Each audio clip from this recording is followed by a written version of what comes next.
Bapak Ibu Saudara, selamat pagi. Mari kita segera memulai ibadah kita pada pagi ini. Kita bersama-sama masuk di dalam saat teduh. Ibadat kami pada pagi ini hanya kami lakukan di dalam nama Allah Bapa yang Maha Kuasa, Khalik langit dan bumi, yang tidak pernah meninggalkan pekerjaan tangannya, serta yang kasih setianya kekal selamanya. Kasih karunia dan damai sejahtera dari Allah Bapa dan dari Tuhan Yesus Kristus senantiasa ada pada saudara-saudara. Amin. Bapak Ibu Saudara, mari kita bersama-sama muji Tuhan dari Kidung Jemaat nomor 237. Kidung Jemaat nomor 237 kita nyanyikan bait pertama dan baitnya yang kedua.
Bapak Ibu, sekarang tiba saatnya bagi kita akan membaca dan merenungkan firman Tuhan yang akan dibacakan oleh salah seorang anggota majelis jemaat.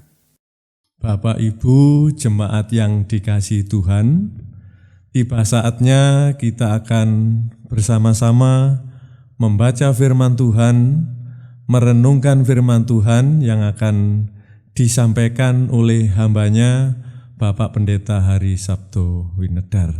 Kita awali, kita sama-sama tunduk kepala, kita berdoa.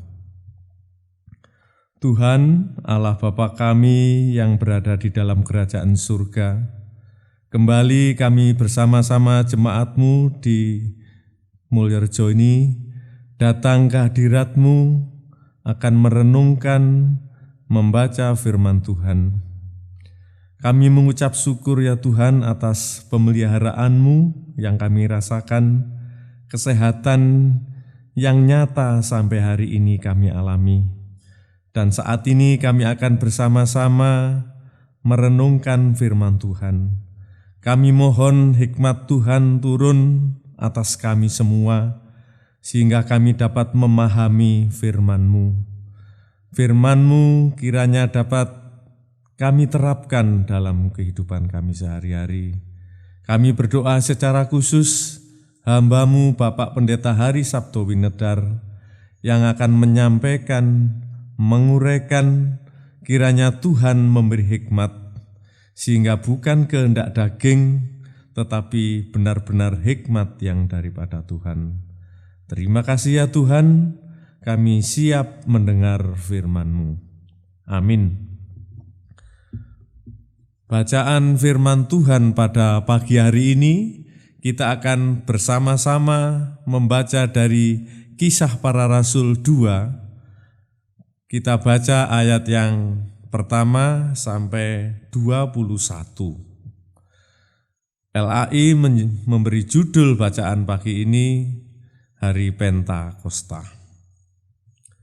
Ketika tiba hari Pentakosta, semua orang percaya berkumpul di suatu tempat.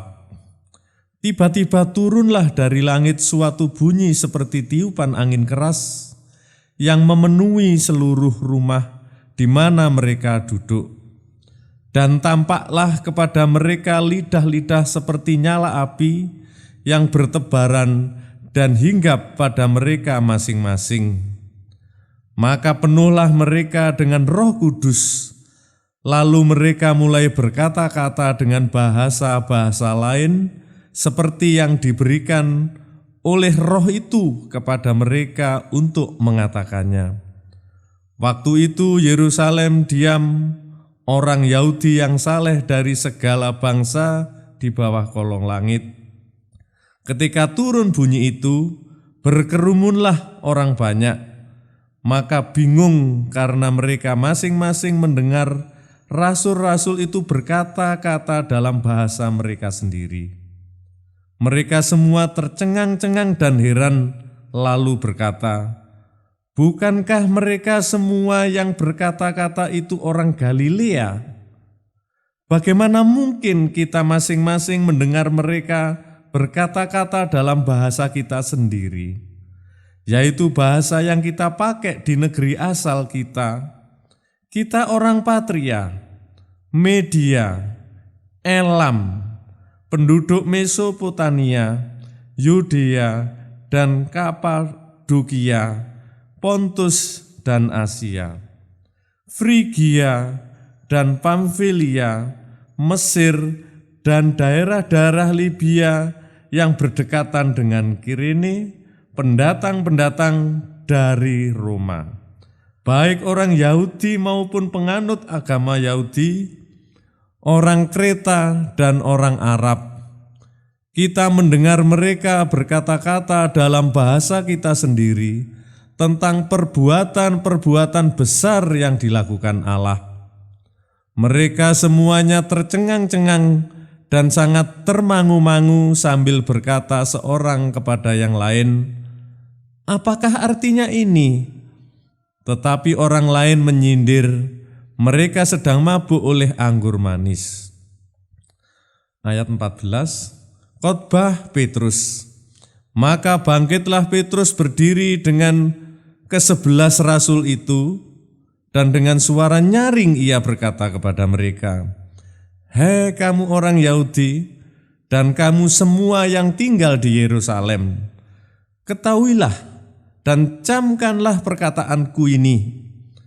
Orang-orang ini tidak mabuk seperti yang kamu sangka, karena hari baru pukul 9. Tetapi itulah yang difirmankan Allah dengan perantaraan Nabi Yoel. Akan terjadi pada hari-hari terakhir, demikianlah firman Allah, bahwa aku akan mencurahkan rohku ke atas semua manusia. Maka anak-anakmu laki-laki dan perempuan akan bernubuat, dan taruna-tarunamu akan mendapat penglihatan-penglihatan, dan orang-orangmu yang tua akan mendapat mimpi. Juga ke atas hamba-hambaku laki-laki dan perempuan akan kucurahkan rohku pada hari-hari itu, dan mereka akan bernubuat. Dan aku akan mengadakan mujizat-mujizat di atas, di langit, dan di tanda-tanda di bawah di bumi, darah dan api dan gumpalan-gumpalan asap. Matahari akan berubah menjadi gelap gulita, dan bulan menjadi darah sebelum datangnya hari Tuhan, hari yang besar dan mulia itu. Ayat 21 yang terakhir. Dan barang siapa yang berseru kepada nama Tuhan akan diselamatkan. Demikianlah pembacaan firman Tuhan. Berbahagialah kita yang membaca dan merenungkan firman Tuhan. Amin.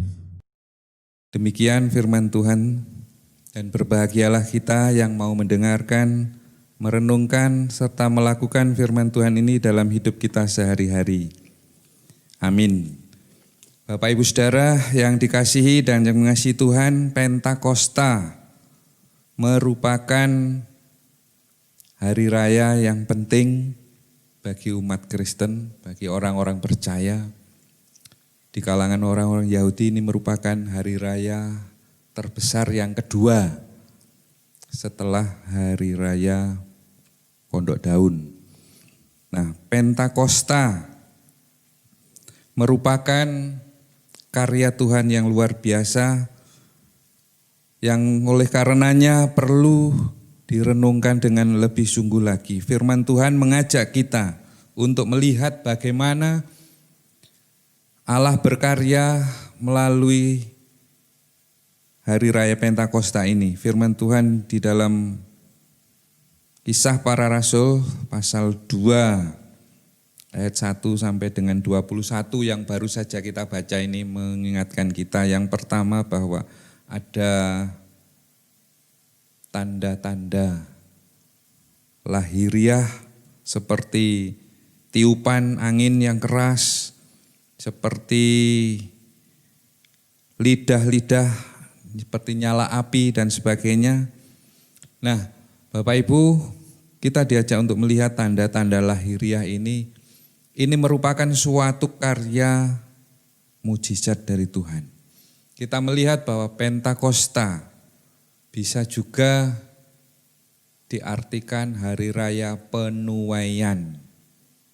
Dari kata menuai atau panen.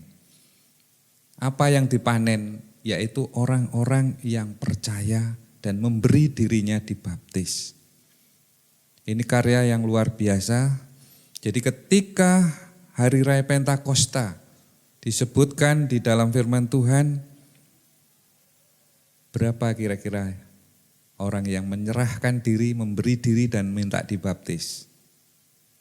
Kalau Bapak Ibu melihat di dalam Kisah Para Rasul pasal 2 ayat 41. Di situ disebutkan jumlah orang yang dibaptis yaitu 3.000 orang. Bisa dibayangkan, 3.000 orang. Nah, oleh karena itu melalui firman Tuhan ini mari kita melihat bahwa semua orang berkumpul di satu tempat. Dari berbagai macam suku, bangsa, dengan memiliki latar belakang bahasa yang bermacam-macam. Tapi ketika Roh Kudus berkarya, maka apa yang diucapkan oleh para rasul ini bisa didengar oleh berbagai macam suku bangsa. Artinya satu bahasa bisa didengar menjadi bermacam-macam bahasa.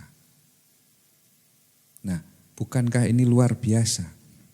Disebutkan bahwa mereka tercengang-cengang, mereka heran, mereka bingung melihat kejadian ini. Tercengang-cengang, heran, bingung karena apa? Karena ternyata bahasanya bisa dimengerti oleh semua orang.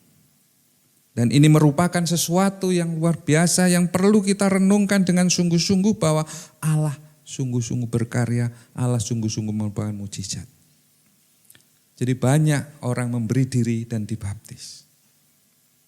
Nah, ini mengingatkan kita bagaimana kita menjalani hidup sebagai orang-orang percaya di dunia ini. Ketika kita menyerahkan diri dan dibaptis berarti kita menyerahkan hidup kita untuk masuk di dalam persekutuan orang-orang kudus. Menyerahkan hidup kita untuk ikut melayani Tuhan dan sesama melalui tugas panggilan kita masing-masing. Dan untuk itu kita perlu menyerahkan diri dengan sungguh-sungguh. Memang di dalam bacaan disebutkan bahwa ketika hal itu terjadi, ada yang bingung, ada yang heran, ada yang tercengang-cengang, bahkan ada yang mengatakan, oh mereka sedang mabuk. Disebutkan di dalam ayat 15, mereka bukan mabuk, baru jam 9 pagi. Ya, Tidak ada tradisi orang mabuk-mabuk di pagi hari kalau enggak di Indonesia. Iya loh. Di Indonesia itu enggak pagi, enggak siang, enggak sore, enggak malam, enggak tengah malam. Kalau mau mabuk ya mabuk aja. Tetapi tradisi pada waktu Tuhan Yesus ini, mereka tertib menjalankan tradisi. Nah, tidak ada ceritanya kalau mau minum-minum sampai mabuk itu malam. Nah, ini pagi. Jadi tidak ada alasan untuk dikatakan mabuk. Dan itu disanggah oleh Petrus. Orang-orang ini tidak mabuk seperti yang kamu sangka karena hari baru pukul 9. Petrus menjelaskan, tetapi itulah yang difirmankan Allah dengan perantaraan Nabi Yoel. Akan terjadi pada hari-hari terakhir, demikianlah firman Allah, bahwa aku akan mencurahkan rohku ke atas semua manusia. Jadi semua kebingungan yang dialami oleh orang-orang yang berkumpul dinetralisir, dijelaskan oleh Petrus dalam khotbahnya. Bahwa saat ini Allah mencurahkan rohnya kepada setiap manusia, setiap anak laki-laki, perempuan, semuanya yang percaya mendapatkan karunia Roh Kudus. Dan ketika seseorang memperoleh karunia Roh Kudus, maka dia akan memperoleh kuasa untuk melakukan banyak hal. Kuasa untuk bernubuat, kuasa untuk menyembuhkan orang sakit, kuasa untuk mengusir setan, kuasa untuk menghadapi berbagai macam pergumulan, termasuk kuasa sehingga mampu menghadapi serangan-serangan corona yang saat ini sedang marak. Nah, jadi sekali lagi Pentakosta, waktunya penuaian. Nah, kalau kita merayakan hari ini, apa yang akan kita tuai dari Pentakosta sekarang ini? Bukankah sekarang ini masanya berduka cita karena kita tidak berdaya menghadapi corona? Apa yang harus kita tuai? Kira-kira apa ya? Nah, yang harus kita tuai bahwa kita tetap menjadi percaya. Kita tetap menjadi orang yang beriman. Itu yang harus kita tuai, kita syukuri. Karena apa? Di banyak tempat ada yang enggak tahan. Jangankan dengan corona, godaan dengan lawan jenis sudah tewas. Katut. Godaan dengan kedudukan sudah terbuai, katut. Godaan dengan macam-macam tawaran-tawaran yang menggiurkan, yang kelihatannya enak, menguntungkan, ternyata kita tidak bisa bertahan. Jadi kalau sampai saat ini kita bisa bertahan, hidup sebagai orang-orang percaya, itulah yang akan kita tuai. Itulah yang akan kita syukuri bahwa Roh Kudus tetap berkarya pada diri kita masing-masing. Ketika kita mampu bertahan sebagai orang percaya, kita mampu bertahan menghadapi berbagai macam pergumulan, bahkan mampu bertahan dalam menghadapi berbagai macam serangan corona. Itulah yang kita tuai saat ini. Nah, Bapak Ibu Saudara, kita diajak untuk itu. Jangan bingung seperti orang-orang yang di sini. Oh, kok bisa gitu ya? Oh mabuk, oh macam-macam. Enggak. Tapi ketika Tuhan Allah berkarya, sesuatu terjadi luar biasa dan itulah mujizat. Jadi Pentakosta merupakan hari raya dan itu merupakan mujizat. Dan ini merupakan hari penuaian untuk kita masing-masing. Menuai bahwa hidup kita itu masih setia dan taat kepada Tuhan. Pentakosta merupakan awal karya Roh Kudus di dunia ini sebagai pengganti Tuhan Yesus. Oleh karena itu, siapapun yang merayakan Pentakosta, dia harus memberi diri untuk diubah oleh Roh Kudus di dalam karyanya. Jadi ketika dia merayakan, maka dia harus memberi diri. Ketika kita merayakan, kita juga harus memberi diri kita untuk mau diubah oleh Roh Kudus, untuk mau dipakai oleh Roh Kudus, untuk mau dibentuk oleh Roh Kudus sesuai dengan kehendak-Nya. Dan itu yang perlu kita renungkan saat ini. Jadi ketika kita ikut ibadah, mari kita memberi diri. Supaya kita bisa diubah, supaya kita bisa diperbaharui, supaya kita bisa dibentuk. Dan kita akan menerima kuasa dari Tuhan. Dengan kuasa itulah kita akan menjadi saksi untuk menceritakan karya-karya Tuhan yang luar biasa ini. Untuk menceritakan keselamatan yang ditawarkan Tuhan kepada dunia. Namun ya kembali lagi, terlebih dahulu kita harus memberi diri supaya kita diubah, dibentuk oleh Roh Kudus dan dijadikan alatnya untuk memberitakan karya Tuhan yang luar biasa ini. Ya, Bapak Ibu Saudara-saudara, di dalam ayatnya yang ke-21 disebutkan, dan barang siapa yang berseru dalam nama Tuhan akan diselamatkan.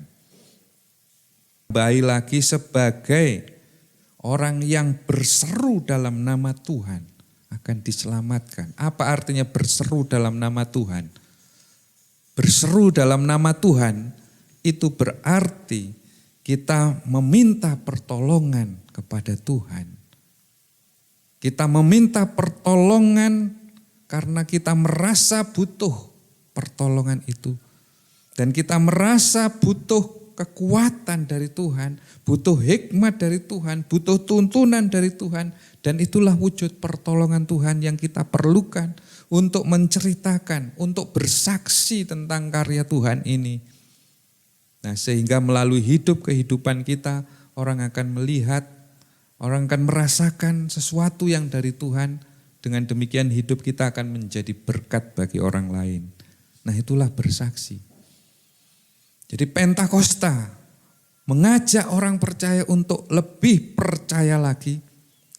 Yang kedua, mengajak orang percaya untuk memberi dirinya, hidup dan kehidupannya untuk dipakai Tuhan menjadi saksinya.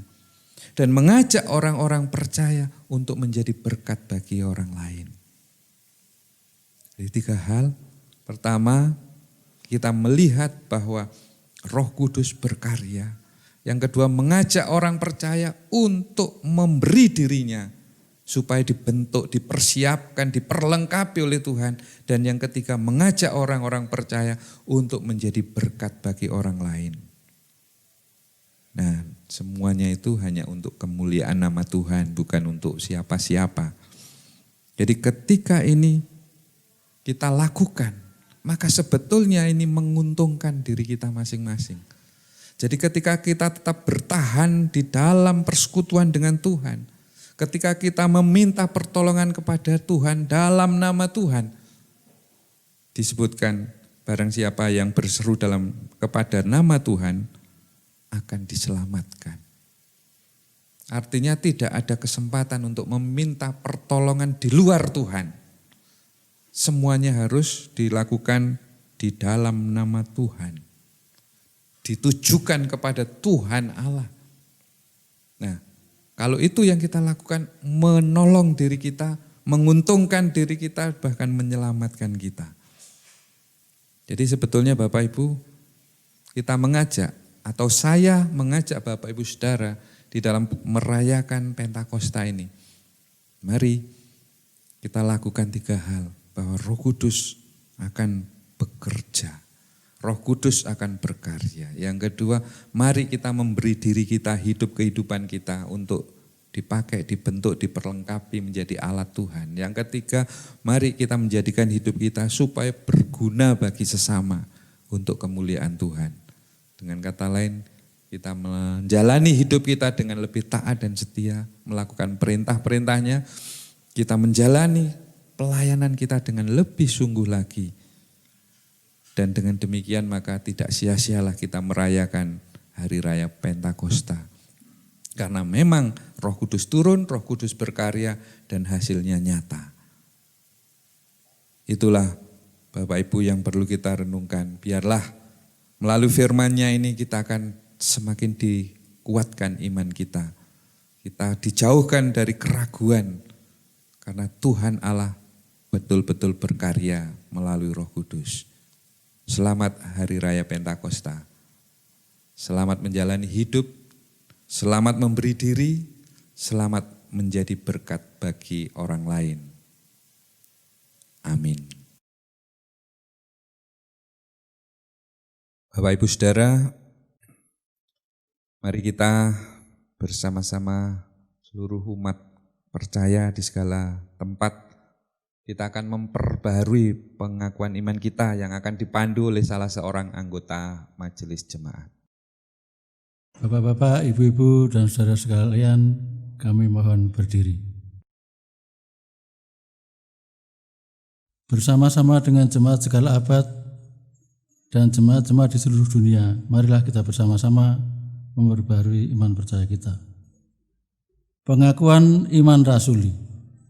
Aku percaya kepada Allah Bapa yang Maha Kuasa, Khalik langit dan bumi, dan kepada Yesus Kristus, anaknya yang tunggal Tuhan kita, yang dikandung daripada Roh Kudus, lahir dari anak darah Maria, yang menderita di bawah pemerintahan Pontius Pilatus, disalibkan, mati dan dikuburkan, turun ke dalam kerajaan maut.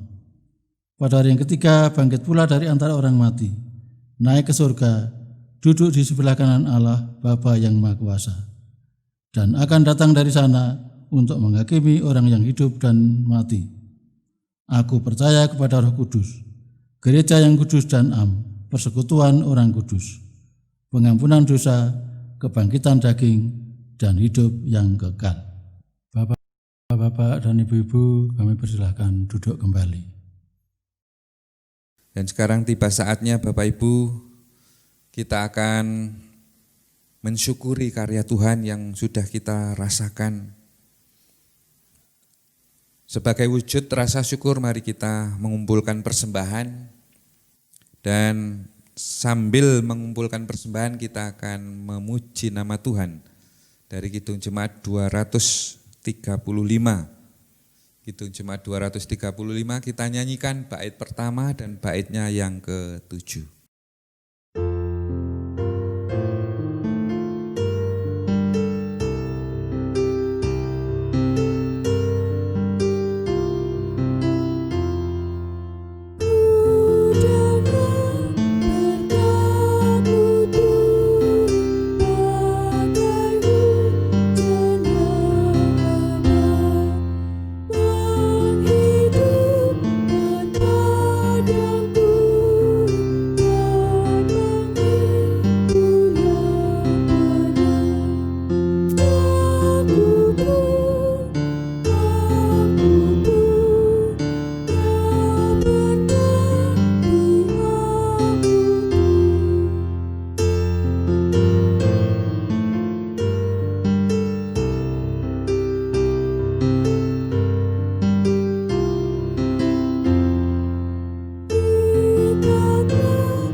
Bapak Ibu Saudara, kita akan masuk di dalam doa syafaat, dan nanti doa syafaat ini akan kita akhiri doa Bapa kami secara bersama-sama. Mari kita satukan hati kita datang kepada Tuhan, kita berdoa.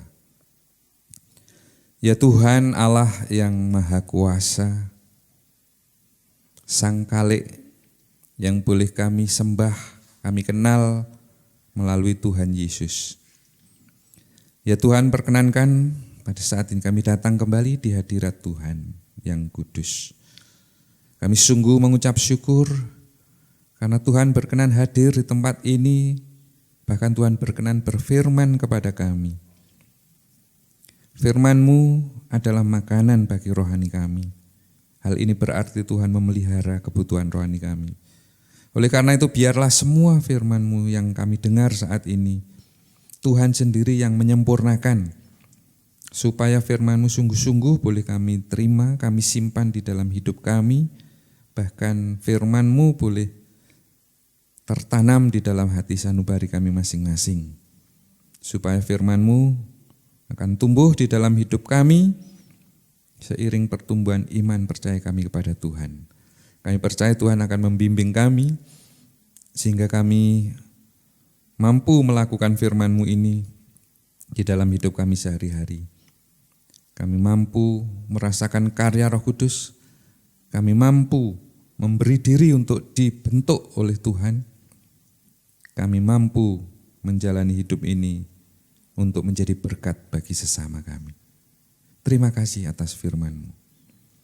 Kami berdoa untuk saudara-saudara kami yang tidak dapat bersama-sama bersekutu pada saat ini, apapun pergumulannya. Kami percaya Tuhan tetap menyertai, melindungi dan memberkati mereka. Terima kasih Tuhan, perkenankan kami juga menyerahkan keberadaan hidup kami masing-masing. Kami mengaku bahwa di dalam menjalani hidup pemberian Tuhan di dunia ini, kami sering menjalaninya dengan menuruti keinginan kami manusia, keinginan daging, sehingga kami jatuh di dalam belenggu dosa dan kegelapan. Pada pagi ini Tuhan kami datang, membawa ketidaksempurnaan kami. Kami datang membawa segala dosa kesalahan kami dan semuanya kami serahkan kepada Tuhan dengan penuh penyesalan. Oleh karena itu kami percaya Tuhan Engkau berkenan memberikan pengampunan kepada kami, Engkau berkenan membersihkan hidup kami serta memperbaharuinya melalui karya Roh Kudus, supaya dengan demikian kehidupan kami tetap layak di hadapan Tuhan. Terima kasih atas pengampunan Tuhan. Kami berdoa untuk jemaat-Mu GKJW Mulyorejo beserta seluruh rencana kegiatannya. Kami percaya Tuhan tetap memberkati sehingga kami boleh tetap menjalankan pelayanan di jemaat-Mu GKJW Mulyorejo ini dengan menyesuaikan diri menurut situasi kondisi yang ada di sekitar kami. Kami menyerahkan seluruh warga jemaat-Mu, mulai dari anak-anak, remaja, pemuda, warga dewasa, bahkan yang sudah lanjut usia, baik pribadi demi pribadi, keluarga demi keluarga, semuanya kami serahkan di dalam tangan kuasa Tuhan. Kami percaya Tuhan, Engkau berkenan memberikan kekuatan iman, Engkau berkenan membimbing, melindungi dari segala hal yang tidak baik. Tuhan berkenan memberkati segala pekerjaannya, rumah tangganya. Tuhan berkenan menguatkan di dalam menghadapi pergumulan-pergumulan yang ada, sehingga semua umat Tuhan ini boleh merasakan karya Tuhan, boleh sungguh-sungguh merasakan bahwa Roh Kudus berkarya, sehingga semuanya boleh memberi dirinya untuk dibentuk, diperlengkapi, dan hidup kehidupannya boleh menjadi berkat bagi sesama. Terima kasih Tuhan. Kami berdoa untuk bangsa dan negara kami Indonesia tercinta, beserta para pemimpin kami mulai dari pusat sampai ke daerah-daerah. Kami percaya Tuhan, Engkau tetap berkarya melalui Roh Kudus, sehingga bangsa dan negara kami, para pemimpin kami boleh merasakan karya Roh Kudus ini. Sehingga di dalam mensikapi pandemi corona ini, mereka boleh menentukan kebijakan-kebijakan untuk kebaikan, kepentingan bersama. Terima kasih Tuhan, tak lupa kami berdoa untuk gereja-gereja Tuhan, dimanapun keberadaannya, apapun golongannya, denominasinya, kami percaya Roh Kudus tetap berkarya. Sehingga gereja-gereja Tuhan tetap menjadi gereja yang bersaksi dan melayani hanya untuk kemuliaan nama Tuhan. Terima kasih Tuhan, selanjutnya kami mengucap syukur dalam bentuk persembahan. Kami percaya Tuhan berkenan menguduskan persembahan ini, sehingga semua persembahan ini menjadi layak di hadapan Tuhan. Bahkan semua persembahan ini boleh menjadi sarana untuk kemuliaan nama Tuhan melalui jemaat-Mu di GKJW Mulyorejo ini. Terima kasih Tuhan, selanjutnya kami menyerahkan kehidupan kami. Inilah kami Tuhan, orang-orang yang telah Engkau panggil untuk menjadi milik-Mu. Kami menyerahkan kehidupan kami sepenuhnya. biarlah Tuhan berkenan memakai kehidupan kami ini untuk boleh menjadi sarana kemuliaan nama Tuhan, sehingga dimanapun kami berada, apapun yang kami lakukan, semuanya menjadikan nama Tuhan semakin dimuliakan, kasih Tuhan semakin tercurah dan dirasakan oleh saudara-saudara yang lain. Terima kasih Tuhan, inilah yang menjadi seru doa kami. Dan sebentar lagi kami akan mengakhiri ibadat ini. Kami akan berpisah untuk kembali ke tempat kami. Kami percaya Tuhan, Engkau berkenan memimpin, melindungi perjalanan kami, sampai kami boleh tiba di tempat kami dengan penuh sukacita. Terima kasih Tuhan, semua seru doa dan ucapan syukur kami ini kami serahkan kepadamu Tuhan Allah Raja. Hanya di dalam nama Tuhan Yesus Kristus yang telah berkenan mengajarkan kami berdoa.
Bapak Ibu Saudara, mari kita undur dari tempat ini, kembali ke tempat kita masing-masing. Jalani hidup saudara bersama-sama dengan Tuhan Allah Raja. Jangan hiraukan bujuk rayu dari si jahat. Tetaplah percaya kepada perintah Tuhan.